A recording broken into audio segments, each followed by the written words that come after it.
Hey, what's going on? Old fashioned ice cream appliance boot camp. YouTube, Facebook, family, and friends. This is Mike Sneed coming to you. We're going to give YouTube a few minutes and Facebook a few minutes to send out the notifications. Let everybody know that we're live. I want to thank everybody for joining us tonight. Man, it's been a great time. Been a great time. Like I told you all last time I came here, I was able to get back pretty much debt free from the last 6 months. So I've been kind of living life ever since then. Had a great time. I was out in Chicago for the last 4 or 5 days. Enjoyed that. Got to spend time with some great people. The people I spent that time with, I want to thank them, thank the family. They welcomed me. Had a great time out there. And that's kind of going to what I'm talking about tonight. Came back, had a day at the beach. I enjoyed that. Jumped right back into work. Enjoying that this week.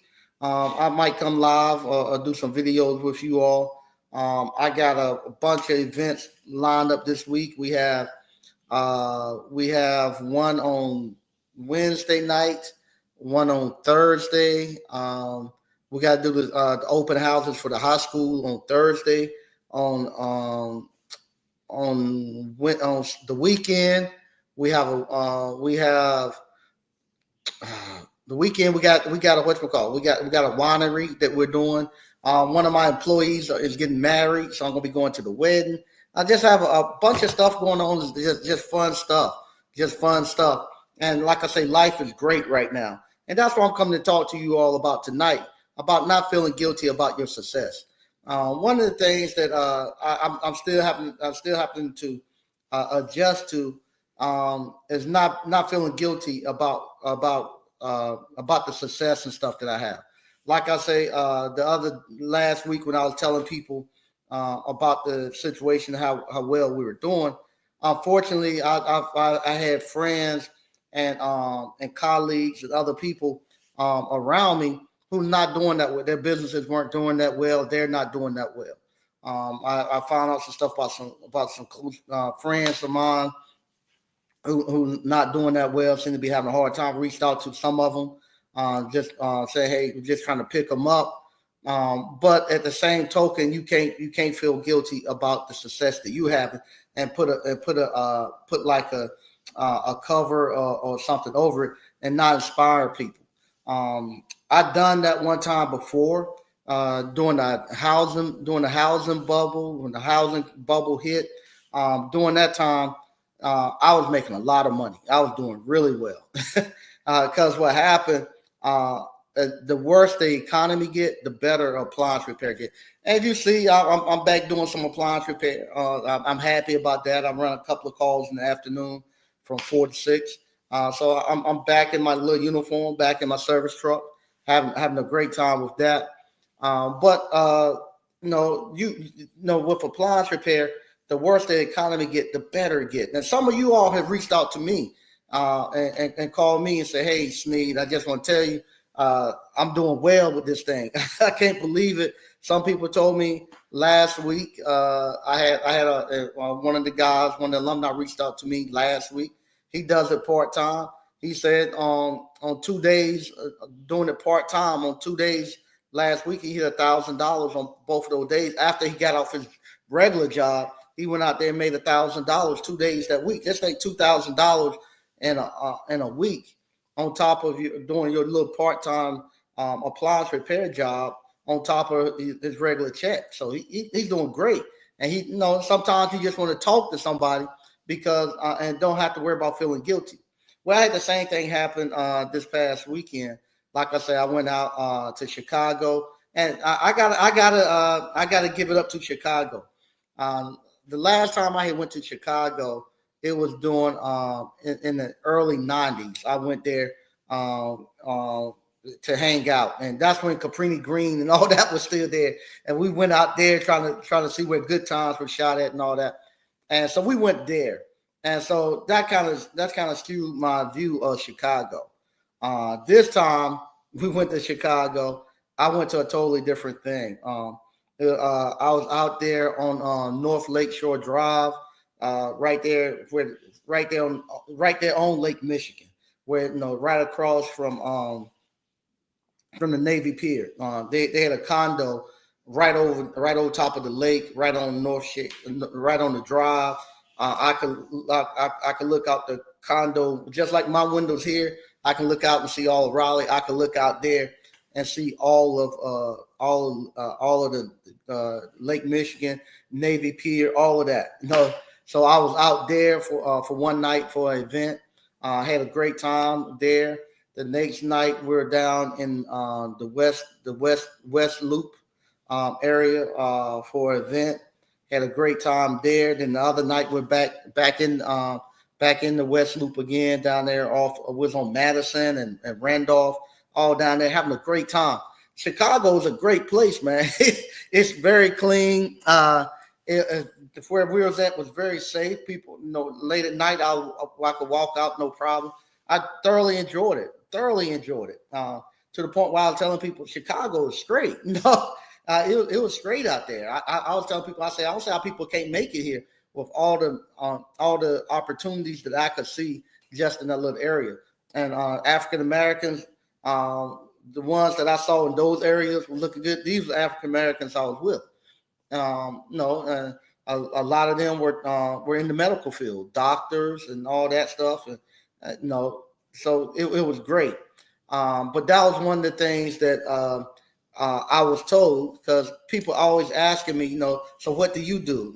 And I'm coming from my past. I didn't want to tell nobody what I'd done because I was for fear of somebody knew what I was doing. It might cause repercussions where a loved one or somebody might say, "Oh, if they found out at my job that you do this, we own this, I might get repercussions, get fired and stuff." So you always put a damper on what you have and what you've done. So now I'm coming out where I'm going out, I'm meeting new people, and they asking me, so what do you do? And I sell ice cream. I make ice cream for a living. So people starting to look at you kind of funny. Ice cream. What else? Well, we do popcorn, and I fix appliances and stuff. And and people trying to figure you out, and they end up, asking questions and stuff. And you see people. What's the name of your ice cream parlor? And you see people start to searching and looking for your stuff, and then, oh, okay, I see it. Oh, you got real ice cream parlor. Yeah. So then you open up a little. I open up a little bit. Start telling them more about what I'm doing and this and that. Well, what that comes from me for many years, feeling guilty about having success and stuff like that, and don't want to tell people. You gotta go ahead and tell people, because that might be the inspiration for somebody else who's going through stuff. Where they know that, hey, that you built this ice cream parlor from nowhere in the last 4 or 5 years, and you've been able to support yourself and do very well at it. You built the appliance repair business, and supporting you, like the young man who told me he hit 2,000. Hit 1,000 2 days out of the week. So that'd be inspiration to somebody on his job.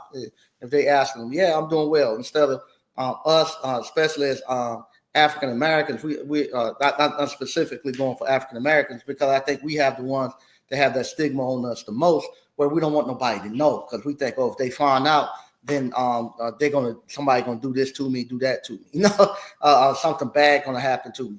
And a lot of that is warranted because of the history that we've had here, where you start doing well. Back in the days, you could really get killed. You get lynched if you was doing too much. And so that kind of got passed down to us, that if you're doing something, you need to keep it low, fly under the radar. Don't let nobody know what you're doing, because then they're going to start coming after you. But with that, it causes us not to be the inspiration that we need in our communities. And the people who become the inspiration in our communities are the people doing the worst stuff. So what happens, they don't see us as anybody being anything to aspire to.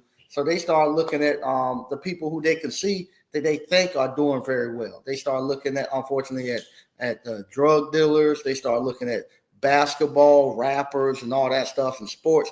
And when they start looking at those people, they look at what we're doing as not being as honorable, as not being at some place we can make a lot of money. We make a lot of money, and we're able to do some great things in our professions. So we have to actually start to show that. Now, on top of that, like I just say, times are going to probably get hard for some people. Because like I say, I would not have thought the stuff that I've been hearing about some of my friends and stuff that's going on, some of my family members too, I hear that's going on. I wouldn't have thought that they would have it like this, but they are having it. So what's going to happen? You're going to have people coming to you asking to borrow money and for you to be their crutch in this time. Unfortunately, you can't do that. You right now, if you're doing appliance repair, you're going to be making a lot of money. If this economy starts to go bad, like they say it is, you're going to be making a lot of money. Now, appliance repair, I'm telling you, the worse the economy get, the appliance repair is going to be jumping. And so you're going to be making a lot of money. You're not going to be able to afford to go there and start trying to be Captain Save everybody. Because you're gonna have about a 3 to 4 year time span where you're gonna make a lot of money, and you gotta be intentional with that money. You can't be just taking that money, just trying to save everybody and whatnot, and try to keep everybody else afloat. You gotta take that money and get ahead for you and your family. You need to be taking that money, start buying some tangible assets, start buying some of the houses that's gonna be going in down. If people start getting foreclosed on, start buying some of the commercial buildings, buying vacant lots, buying something tangible that you can hold. And like I say, it's like playing a Monopoly. You ain't got to fix it all up right now. Y'all see, I still got stuff that I'm working on. And it doesn't matter. People ask me about the ice cream parlor, about my housing. They're not going to spoil. It ain't like I got some bread out there and you're going to mold and I got to go use it right now. My buildings ain't going to mold on me and go bad on me. When I get around to fixing them, I'm fixing them. But it's like Monopoly. You go around the board and you gather up all the properties. And then once you finish gathering the properties, then and the property values shoot back up, you can't go buy anymore. Then you start going back, repairing them and creating cash flow out of them and stuff. And like I say, your money ain't went nowhere. All that money I don't put out there on the ice cream parlor stuff, that money hasn't went anywhere. Matter of fact, it's worth more than what I put into it right now. Same thing, those houses. Those houses, like I say, I get offers all the time. I mean, all the time, where people want to buy them for $30,000 and $40,000 a piece. And I paid $3,000 for them. And I could sell one tomorrow for $30,000 if I wanted to. So people are trying to buy those houses all the time because it's changing.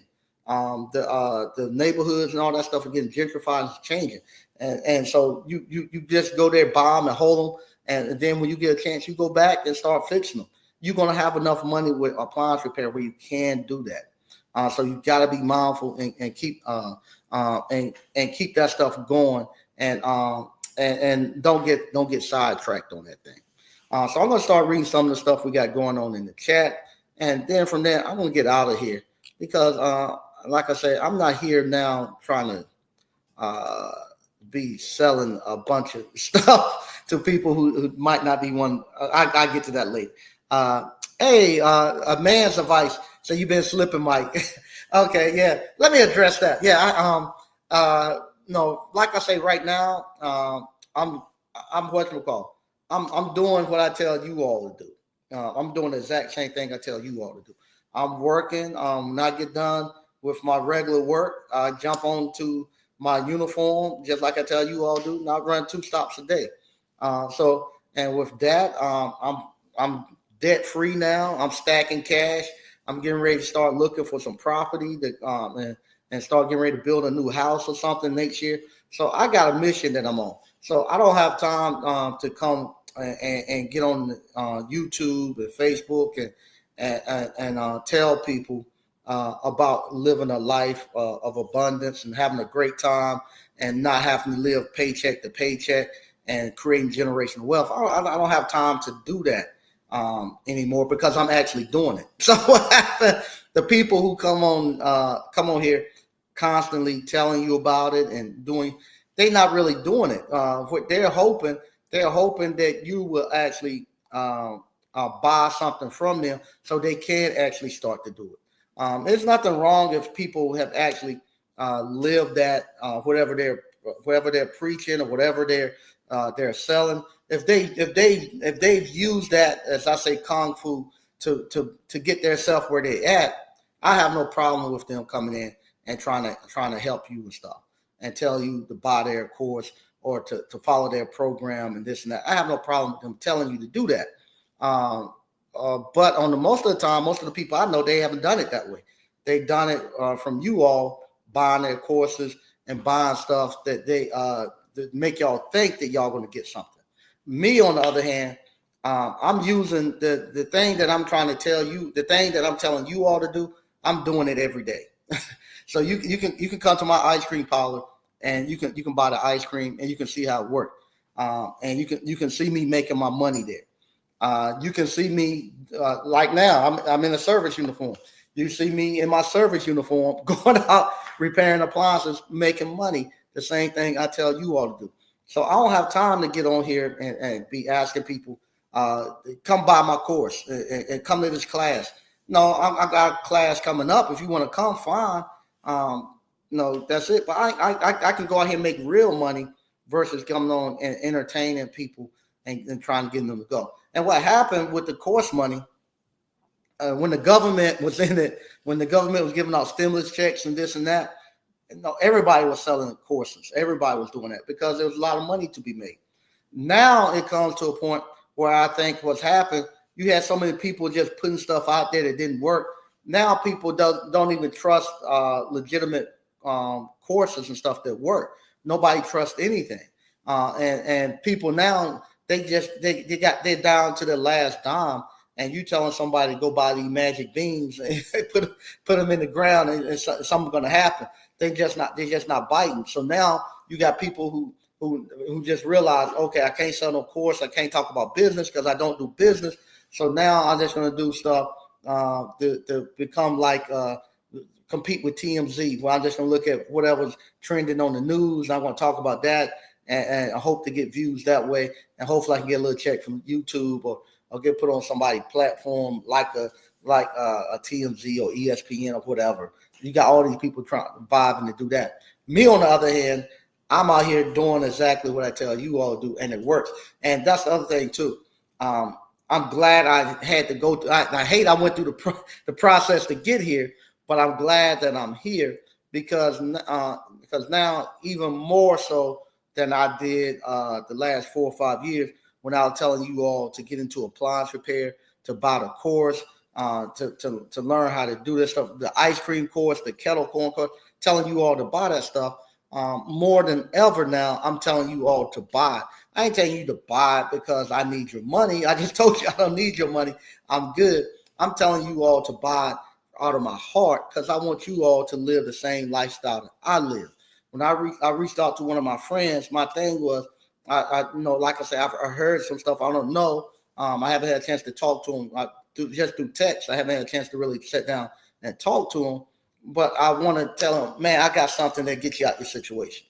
I know how you can do this, and you be out whatever situation you're in less than a year. And let me show you how to do it. And so I want people to live the same life that I live, because this is great. This is great, man. This is a great life. Like I said, I'm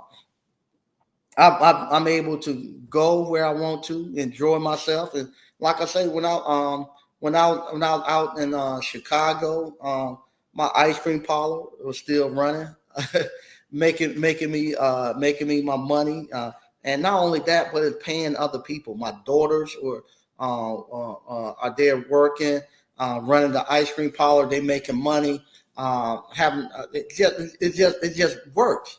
And I'm there enjoying myself, making money. And at the same token, I'm able to talk to great, intelligent people about what I do. Not only that, I got people who we in Chicago, and they got Garrett's popcorn there, and I'm telling them, hey, my popcorn beat Garrett's. I know it won't. Yes, it will.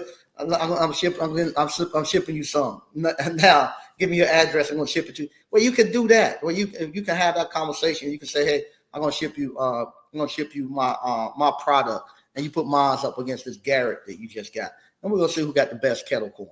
You know stuff like that where you're able to genuinely do that and have that conversation with people and stuff.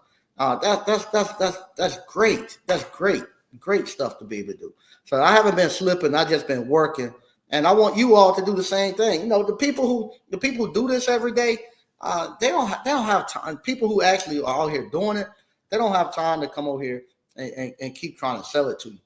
This is another thing too. I want to tell you all. I need to address because I got several. I had several conversations over the last 2 weeks about it. Me telling you all the universe. So when I say the universe is God. That's what I'm saying. I'm saying universe is God. The reason I don't come over here talking about God and religion is because so many times, especially going back, I'm African American. Mainly my audience is watching is African American. A lot of times when people are coming into our community to run something on us, they always bring in religion or hotep stuff or the black cause, or we're doing it for the culture, we're doing it to help our people, or something religion wise. I don't want to come off like that I'm trying to sell you something, because we know with us that really for some reason when we start talking religion and stuff like that, a lot of times the logic, I shouldn't say that. Yes, I am. A lot of times logical thinking goes out the window, and we start going by faith and this man right here we just go off the rocker. And what happened, I was telling people, I said, I'm not saying the universe, because I don't want nobody to think I'm coming here trying to play on that. Also, with us as African, I was telling them, there's some stuff that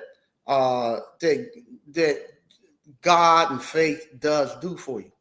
But on the other hand, there also are logical steps that you can take to make sure that that things work. So I was telling them, I said, there's some universal laws, regardless of what. This is a universal law, gravity. I don't care how much you believe. If you jump off, if I go out here and bust through this window and jump off these 16 floors, there's a universal law where somebody can say, well, this is how much Mike Snead weigh. This is how high up he is.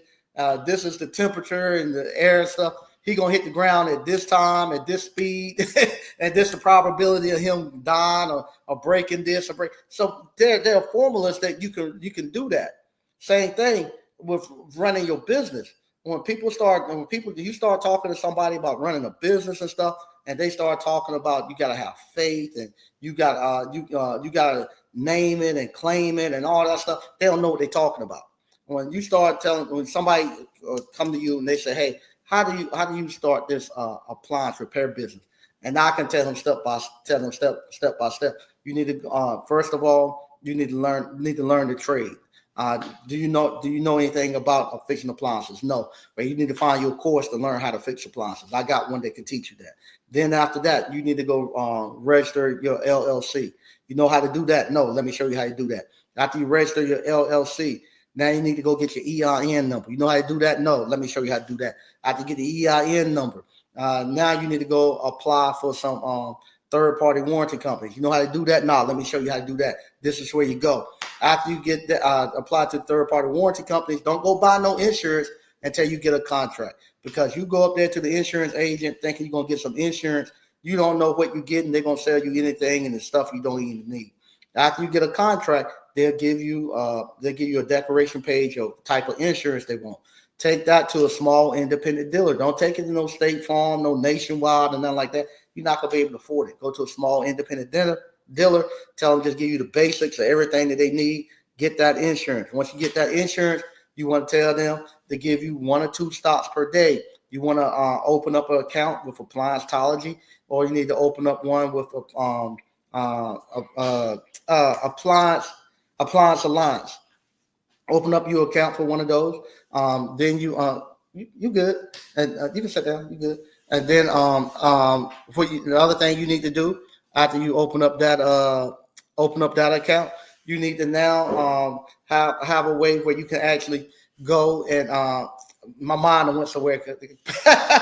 You good? My mind went somewhere. But after you open up your Appliancetology or Appliance Alliance account, now you're gonna get your first service call. Don't go out there the first day. You have at least 2 days before you go. Call the customer, tell them that you're scheduling them out 2 days. You're gonna start now doing your pregame. What you want to do? Tell the customer, send you a picture of the appliance model number, and you're gonna go out there to Appliancetology or Appliance Alliance, and you're gonna get the model, get the service manual, and read everything you can, and look at everything you can on YouTube about that appliance number, that model number tag and stuff, and you're gonna self-educate yourself. And then from there, you're gonna go out there, and after you're gonna read for 2 or 3 days and looked at all the videos and stuff, you're gonna know what's wrong with the appliance before you even step out there, because you're gonna see everything that's there. Then you go out there and you're gonna fix it, and you're gonna charge them an hour and a half for $85 to diagnose, an hour and a half for $85 to put the part on. That's it, and just keep doing that until you get your confidence up and you get your skills set up. Then you can start running a full route. A full route is about 5 calls a day. That's what you do. That's how somebody know what they're doing. They tell you that. But if I came to you and that's how you start a business, you gotta have some faith. You gotta believe. You gotta believe. You gotta pray. You gotta do it. Now they don't know what they're talking about. They can't tell you how to do it. Same thing. So if you want to know how to start an ice cream parlor business, I can tell you that step by step. Kettle corn, I can tell you that step by step, because I do it every day and I know it works. So I don't have to fill you up with that stuff that doesn't tell you step by step. So I tell you that stuff step by step. Now you bring in the praying and having the faith and all that stuff. It works. But that's all you got is praying and faith. It ain't going to work for you. I hate to tell you, but it ain't going to work for you. You got it. Faith without works is dead. So you just have a faith and ain't got nothing to put it against. It ain't going to work for you. And so many times with us, all we have is just the faith and the praying, but we don't have. Nobody teaches us that back end stuff. Nobody teaches us the back end stuff that you need to know in order to make your business work. So I'm gonna read some more of this. Frank Evans said, "What's up, Mike? How you doing? Hey, how you doing, Mr. O 781? Say, what's up, Mike? You look well. Thank you. I actually lost a lot of weight. I don't know how much I lost, but my buddy, I forget the name of the book. My best friend told me about a book, and the book says you don't want to actually look when you're trying to lose weight and trying to get in shape or anything that you're trying to do. Sometimes it's best not to put no goal out there. No. Some people say you got to have a goal, an amount to go, but something he told me. Now I told him I was going to try to get in shape, lose some weight. He said, just don't put no goal out there, because if you don't hit the goal, sometimes you might be disappointed and you feel like you're losing. What you want to do, you want to create a habit of going to work out and make it that part of your daily life. It becomes a actual lifestyle for you, working out and eating great, eating like you're supposed to eat. And so that's what I've been trying to do. Follow that book a little bit that him and I was talking about. I gotta get the name of the book. But what happened? I got a daily routine or weekly routine of me working out and stuff. And I lost a lot of weight. Matter of fact, I had a friend tell me that today. They looked at an old picture that I had, and they looked at me now. And they was like, "Man, you did lose a lot of weight." And I was showing them how my pants and stuff don't stay up. So I got to now go and start telling people a different size pants. And I also had a shirt on, this weekend. I used to wear extra large shirt, and they were pulling on my shirt. So what in the world happened? I said, I lost weight now, but I feel good, and I got the cuts, but I am losing a lot of losing weight, but it's the right way, and I'm actually eating better too. That was the other thing. I did not eat a lot of greens and stuff like that. And I had someone tell me, just look at it as you taking your medicine. You might not like it and stuff, but every time you go out to eat, try to order something within the other stuff. Try to get something green on your plate. So I've been making a habit to do that. And believe it or not, I'm starting to like it. So what's happened?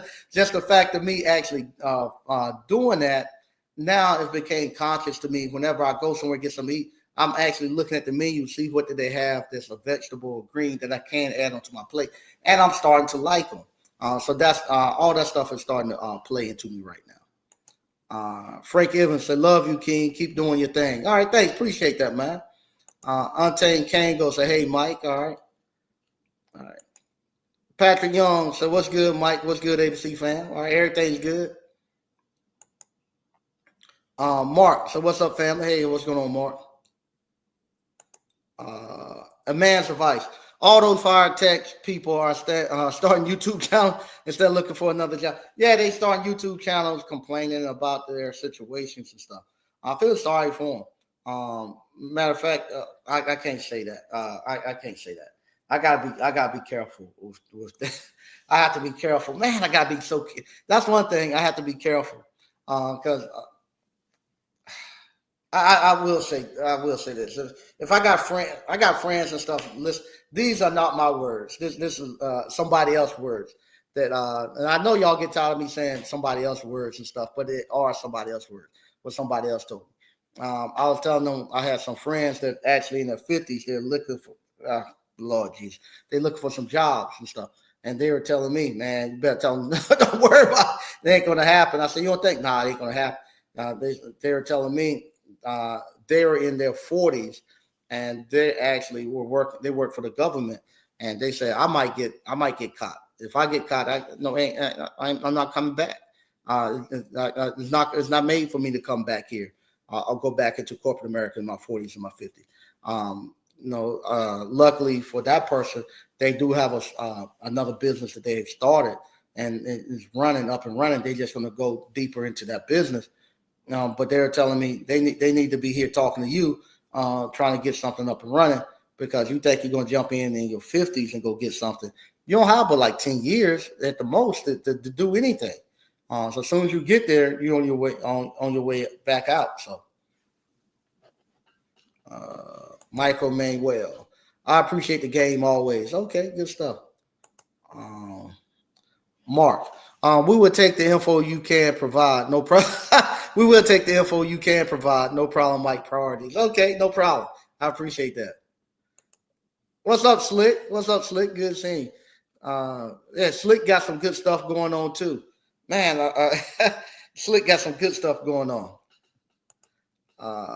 DCNL. So what's good, Mike? What's up, DCNL? The grind is real. Yeah, it is, man. This stuff is real. Greg B. What's up, Greg? What's happening, Sneed, ABC? All right.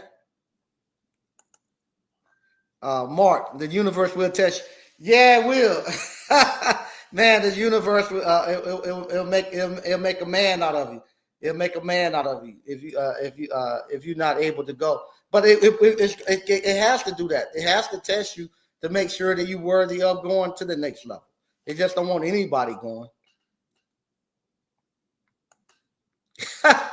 Jesus Christ, where your mind go? There you go, Slick.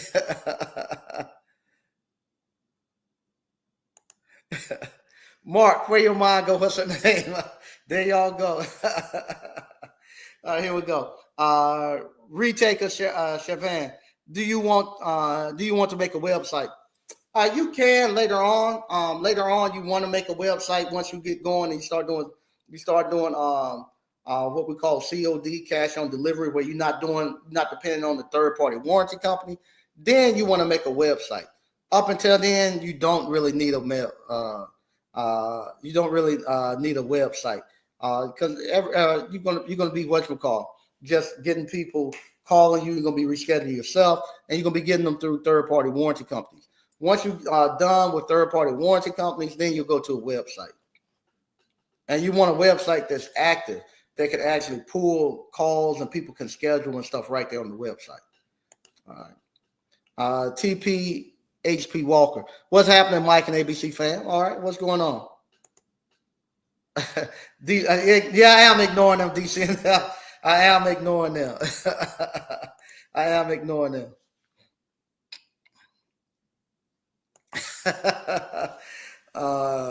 Who's this?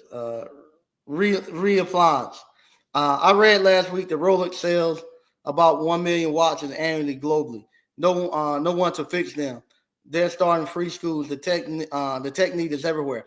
I follow the ABC blueprint, and I'm yeah, yeah. That tech's everywhere. It's a technique for everywhere you go.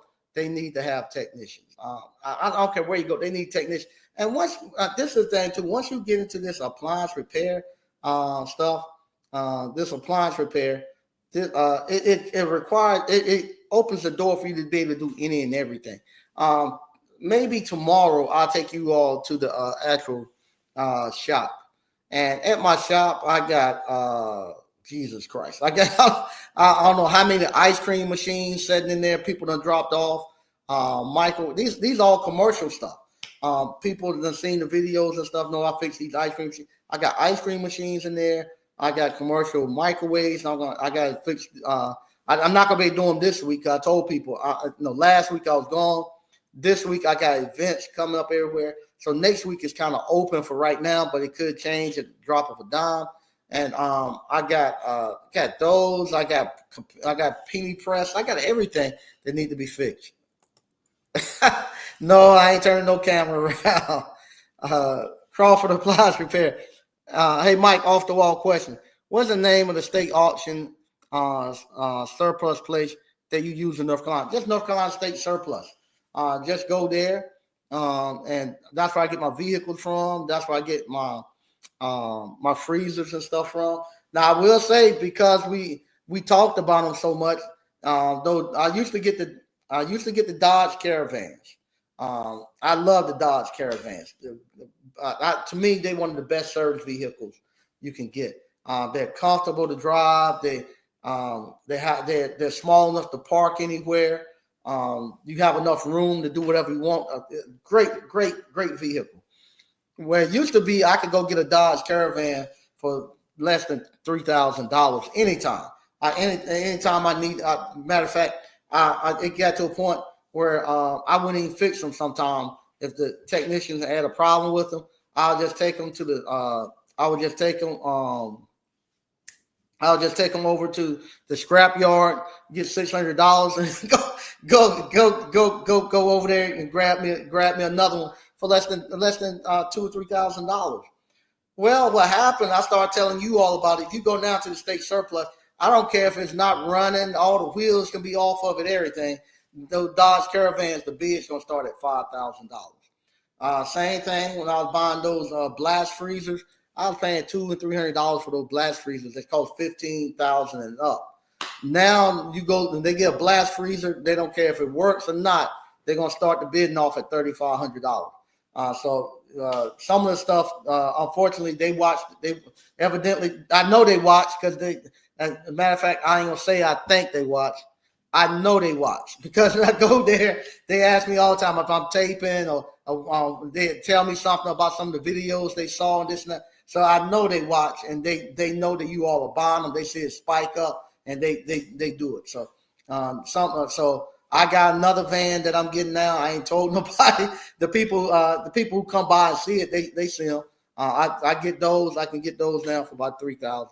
And they know because they know my login and stuff, but ain't a high demand on them. I can go grab those still for $3,000 and $4,000. And I'm liking those. They're a little bigger and stuff, a little bit more gas, but that's all I can get right now. So maybe the price will come back down. Slick Mike got the Midas touch. Nah. Patrick Young. Mike, I was watching Dr. John Hope Brown the other day. He was saying the days of the corporate 100,000 jobs are over. AI and robots are taking over. He didn't talk about the trades though. Yeah, those days are pretty much done. Right now, when you're saying all the people having layoffs and this and that, the layoffs is not because there ain't no work to be done. Let's get that straight. These layoffs and stuff that's coming, it's not because there ain't no work to be done. It's because the government has opened up the door for AI and automation to come in. These companies didn't need you there to start with. They didn't need you, and they wanted to lay you off. But they were afraid if they start laying you off, and then because they had automation and AI to replace you, that the government and all them will come after them. that the people would start to go against them and revolt and stuff. So they didn't want to do it. They didn't need you, but they kept you around there on I call make work jobs. Just kept you around, and then after you retire or something, they would phase the job out and just wouldn't hire nobody else because they had automation to do it. Well, now the government has came in and said, hey, we're gonna automate all this stuff. No, we don't need you here. And they're cutting people. They cutting whole divisions out because they don't need them anymore. They don't need them because of automation and AI. So now the corporations have jumped in there too and say, why they dumping trash? I'm gonna dump my trash. Not saying people trash. Let me reword that.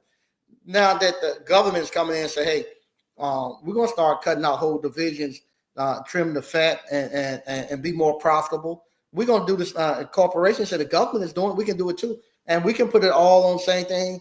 We can just say that the economy's bad because that's what people are thinking. It's a bad economy because they feel that way because they're saying so many people get laid off from the government jobs. So they say, hey, we're gonna do that too. Kind of funny analogy I'll do. It's kind of like I say this: their stomach was hurting. They riding in the van, their stomach hurting and stuff. And they happen to go by a paper mill. They go by a paper mill. So now instead of now it's already stinking in the van, they'll go ahead and they'll let one go. just blame it on the paper mill. So that's what the government that's what the corporation is doing now. The government is the paper mill. So they're already stinking in the van, and when they're riding in, so now the corporation has just eased over, and now they just blaming it on the paper mill.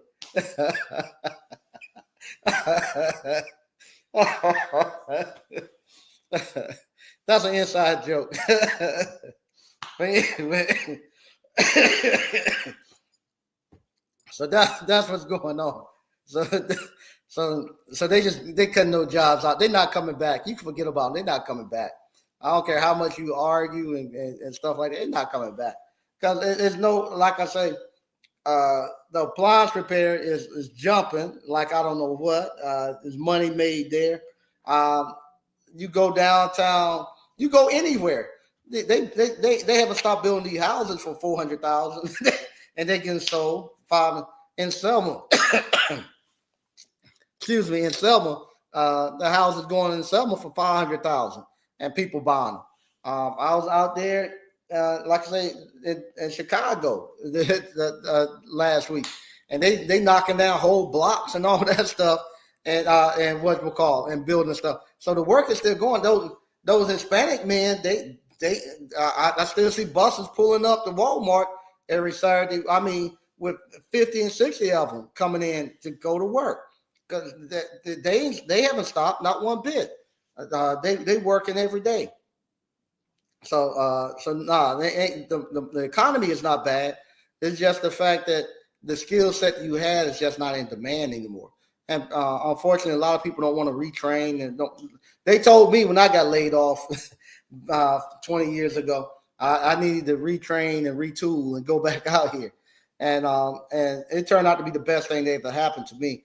Because if they hadn't laid me off and I had got to in my 50s and got laid off, I'll be in trouble because I wouldn't know how to do anything. But now that they laid me off in my 20s and I had to get out here and I had to go figure this thing out, how to make it on my own, how to create my own money, how to create my own economics outside of anybody else. So now it doesn't bother me. I know how to go out here and make $400 or $500 a day. I can do that anytime. So it doesn't bother me, and I'm okay with it. I'm okay having to eat what I go kill. So it's okay with me. But somebody now 50 years old, you have to go eat what they kill. They don't want that. They don't want that. They thought that they would get here now and they're going to ease on into retirement. I don't know what they thought retirement was going to look like once they start getting that retirement check. There ain't no pensions anymore. And whatever you put in that 401k, that's what you get. And they start pulling off of that 401k. and realize, $100, $200 go easy in a day. Matter of fact, that's I talked to my daughter. We were talking, and and like I say, I have to be careful for everybody watch. A family member had asked her for $100 and to make it until they get paid again. And I was like, how he gonna do that? I want to know how they're gonna do it, because same thing she said, $100 barely make it through the day. How in the world you gonna get $100 and make it until you get paid again? You gotta go a whole week, you gotta put in gas, you gotta eat and all that. I want to see how you do it. $100 don't go anywhere now. That's like, that don't go anywhere, $100. So you start pulling off of that 401k and stuff, and and you only unless you got $1 million saved up in there, you're gonna be in trouble. You're gonna be in trouble. You're gonna start pulling off of it, and it's not gonna be enough for you to survive, and you're gonna end up killing the actual principle of it. So what the part that you need to generate money, you're gonna be pulling off of that, and they ain't gonna be generating enough money. I've seen it happen. It happened to my parents when they got a lump sum payment when their company went overseas. They worked at Burlington Industries for like 30 some years. It went overseas. Luckily for my mom, my dad was one of the ones they left early on because of their age. They got a lump sum payment. But what happened with that lump sum payment? You get that lump sum payment. Now you taking people who don't know how to invest money or anything, and they think, I got this big lump sum of money, I'm gonna be able to live. But you to live here, just to stay here in the U.S., it costs, if you don't do anything, it'll cost you $25,000 a year. Especially if you're down in Selma and you got the high water bill, electric bill, they're gonna hit you in the head for $800 almost a month. For water, electric, and all the sewers, all the utilities and stuff. If you live in some place like New York and stuff, and you don't own anything, you got to pay rent and all that. That he's gonna eat your money up, and you don't know how to invest it. And if they gave you $200,000, you only got 8 years really to make it, and then after that you own zero again, and you living longer than you are ever lived. And Lord help if you get someplace and somebody gets sick. And somebody gets sick, that money gone tomorrow. It ain't gonna last no time, and so you stuck. So that's what happening now. A lot of people thinking their 401k is gonna make it. It's not gonna make it. You're gonna have to build you something that's gonna create you some cash flow that you can actually get money from it and increase your rates and create your product or your service to offset inflation. As long as you got something that can generate you some cash flow, you're gonna be good. G Brown, hey Uncle Mike, when will the next appliance boot camp class? I'm looking forward to do it around September, end of September, beginning of October. That's why now I'm starting to do some more videos, letting you all see where I'm at, letting you all see how to pull me out of this thing. So you'll be able to see it. I'm actually doing some work on the appliance boot camp, getting that straightened out. I have some more videos coming from out of that, and we're gonna do another class at the end of this quarter. And see how it goes. So if people buy the class and keep going, I keep doing them. But other than that, they don't buy the class, then I'm going to actually take that building and I'm going to rent it out and rent it out to somebody that will help draw customers down to the ice cream parlor.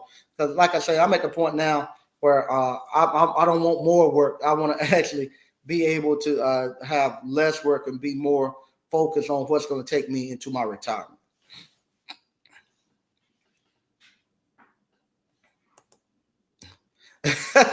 DCNL, so that's a good take on why everyone is getting laid off. It is. They've been waiting to cut people off. They've been wanting to do it. I went to a corporation. I have to be careful, man, with this stuff. I went to a corporation about 2 months ago, and that corporation, one side of it, they had people sorting boxes, but this other side we went to, everything was automated. When they print the labels on the boxes, they print the label with a little GP. I say a GP. They call it RF code sensor.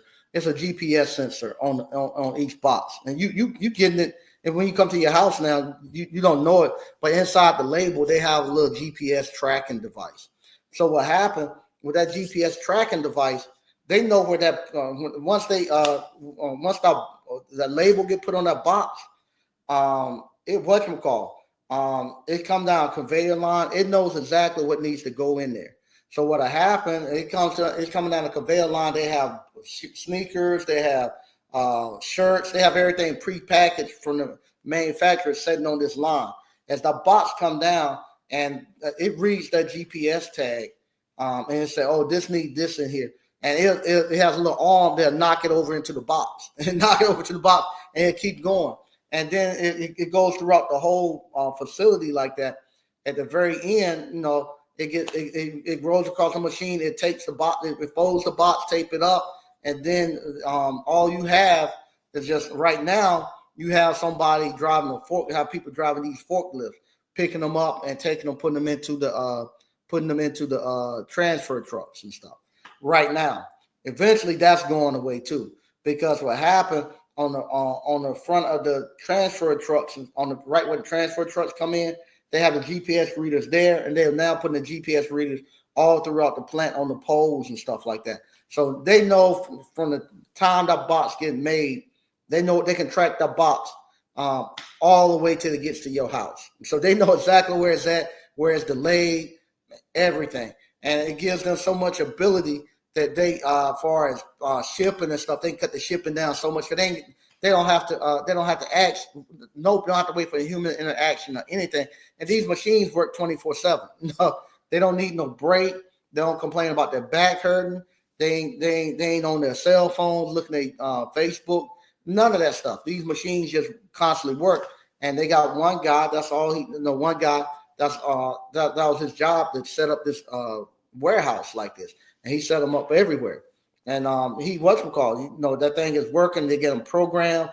They working. They don't have to have you in there. You going from where you had to have 200 to 300 people there on each shift to now they don't need but like maybe 5 or 6 people there on each shift. So all those people who had those low wage jobs and stuff, all that stuff gone.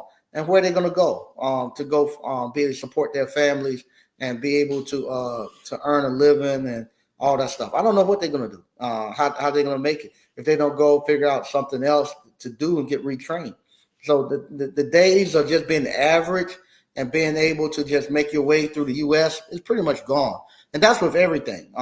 If you're going to get into any type of business, say like ice cream parlor, you just can't be average. You ain't gonna be able to just be average and be able to make it. You're gonna have to be great at it. The good thing about appliance repair doesn't allow you to be average. I think that's why a lot of people don't want it, because of appliance repair, you gotta fix it. There ain't no such thing as you're gonna get up there and you're gonna philosophize and talk, and that's another thing too with appliance repair. You can have all the faith you want, and you can have all the praying you want. If you don't locate that leak in that seal system and fix that leak, it ain't gonna get cold. So, okay, same thing. You can, unless you can figure out why that heater element is not turning on by reading that schematic and using your meter and stuff. You can hope and pray all you want. It ain't gonna work. It just ain't gonna work. It's gonna require you to be great at what you do. And a lot of people don't like that because you got instant accountability in the appliance repair. No, you can lie to me. You can lie to me and you can lie to me about some other careers. That I work this career. I'm good. I know what I'm doing. I've done this for 10 years, 15 years, and this and that. Some careers you can lie about that. I done had so many of them lie to me about marketing. It's crazy. I can make you get you number one in Google, blah blah blah blah blah, and that never happens. This appliance repair, there ain't no line. Hey, go fix it. It's broke, fix it. No, you ain't got to tell me how much you know. Just go fix it. I don't need to see no resume, anything. I don't need to see no certificate. Just go here and fix it. and then we'll know if you know what you're doing. That is just that simple. And so a lot of people don't like that because it's instant accountability of what you're doing. So if you don't know what you're doing, you ain't gonna never fix it. And you just you won't be able to make it in this. You won't be able to make it in this field. If you know how to fix it, you can be. If you know how to fix this. I'm gonna tell you this right here about appliance repair. All right. If you this is one of the few businesses I've seen where this will happen. Where if somebody get mad, say like somebody got mad at me, and for instance, we'll look at it like this. People get mad, say they're gonna boycott Walmart. I'm not gonna go to Walmart no more. They made me mad because they don't have DEI, blah blah blah blah blah blah. I'm not going no more, and they'll just go somewhere else and leave Walmart alone. Appliance repair. I've seen it happen too many times, and I know it happened because even in my bad days, I've done this, where you're at a point sometimes where life has gotten the best of you, and you're not doing everything you're supposed to do, and you start skating on people. When I say skating on people, I mean I'm not talking about go take their money and don't show up. You just don't show up because you don't feel like doing it. You just don't answer the phone call. You just avoiding that person, and they know you avoiding them. They'll go out of their way to come there to you and say, "Hey, come fix it for me." Even though you know you ain't done right by them. Even sometimes people have taken their money and they ain't showed up, and they still go, "Man, I need you to come fix it, man. Can you please come fix this stuff?" Because what happened is nobody else they can find to do it, and they know it. And especially if you're good at it, if you're good at fixing it, they're gonna come to your house and say, "Hey, man, please come fix it for me, man. I know you don't have time." Or they'll call if you don't have time to do it, man. Give me somebody else's number that you would recommend. They can come do it because they need it. They need it fixed. And what happens sometimes, if they got a Sub-Zero refrigerator and it's $20,000 to fix that thing, to replace that thing, and they know that you know what you're doing and you can fix it, they're gonna call you and say, "Hey, man, I need you to come take a look at it and fix it." Same thing. I had a guy, had a soda machine, and I didn't want to work on it. I told him it was an old soda machine from the 1950s and stuff. I did not want to work on it, and he would call me once a week. Do you think everybody told me you can fix it? Can you take a look at it? I don't fix soda machines like that, man. But I need to get it fixed. It was his grandfather's, and he had got it, and he moved it to his to his house. And when he moved it to his house, it was working at his grandfather's house. When he moved it to his house, it wasn't working, and he just felt bad. He thought he had broken it. He didn't care what it cost. He wanted to get it fixed. So then finally, I told him, I said, "Look, okay, I'll come take a look at it. It's going to cost you $85 for me to come look at it. I'll tell you the price." I thought it was a seal system thing. I thought it was an old compressor. I said, "You're going to have to rebuild it and stuff." I give you. I was going to give him a price to updating it to a new seal system and stuff. But when I go there, all it was on the old ones, you got two plugs. You got a plug for the compressor that has to get plugged in, and then you have a plug for your evaporator fan and that has to get plugged in. And when he moved it, somebody unplugged both of the cords, and he didn't know there was another plug for the evaporator fan, and it was laying up right up there by the compressor. And it's a plug right there on the compressor they can plug into, but that plug was all broken up, so they were just plugging it right into a separate wall thing. And so I saw that. I said, "Oh, your evaporator fan ain't plugged up." I plugged it in and it started cooling. He started making soda. And he was so happy to get that thing fixed. But I know for 3 months he called me and asked me about once or twice a week. Can I come there and take a look at it? So I fixed it for him. He was happy, and he was glad. I'm glad I did go out there and take a look at it. But he done that, and this is one of the only fields where that can happen, where somebody will beg you to come and go. Any other time people say, forget it, I ain't gonna give no money. But appliance repair, they'll do it. And believe it or not, if you clean yourself up and go back and start doing what's right and stuff, you'll win those customers back. You can go back and win those customers back when you go back and clean yourself up and start doing what's right and doing what you're supposed to do. Those customers will come back to you. But this appliance repair, man, I'm telling you, it's a great field to get into.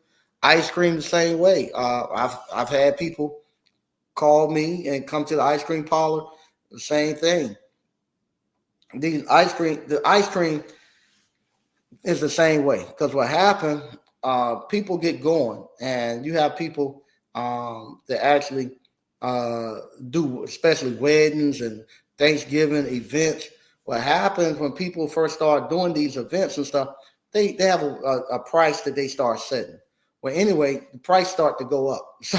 So when the prices start to go up, they might have put somebody under a contract for a price, and they don't want to go because they know now they lose the money, and they can get better events. So they just leave the person out there. I had so many people come to my actual ice cream parlor and say, hey, we got a wedding coming up in 2 weeks, and we can't find nobody to do the ice cream. We was working with a person, they not communicating with us anymore. Can you do it? Yeah, we can do it. This is our cost, and we go out there. But yeah, do the same thing with the ice cream. The ice cream the same way. And that bride want ice cream, she want ice cream. And that groom gonna have to go get some ice cream. And they be going the last moment trying to figure it out. But yeah, we get that all the time. With somebody that skated on an event, don't want to show up, and like I say, with us, we're very reasonable compared to everybody else. Our little what we charge to come out is very reasonable compared to every place else they go. So we get all the work we want to do, as far as event wise with the ice cream, and same thing with appliance repair. So once again, I want to thank everybody for watching. Be on the lookout. We're gonna have a class coming up in the appliance repair appliance boot camp. We're gonna have that coming up. I might do another one with the ice cream. I was talking to somebody earlier today.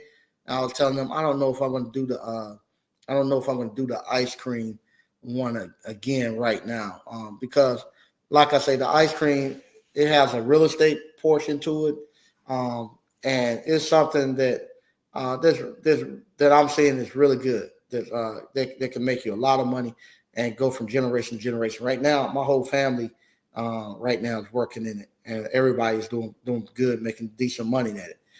So with that, I might have to rethink that one if I'm going to do ice cream again, have another ice cream boot camp. But the appliance boot camp is good, and there's plenty of room for many people to get into this appliance repair.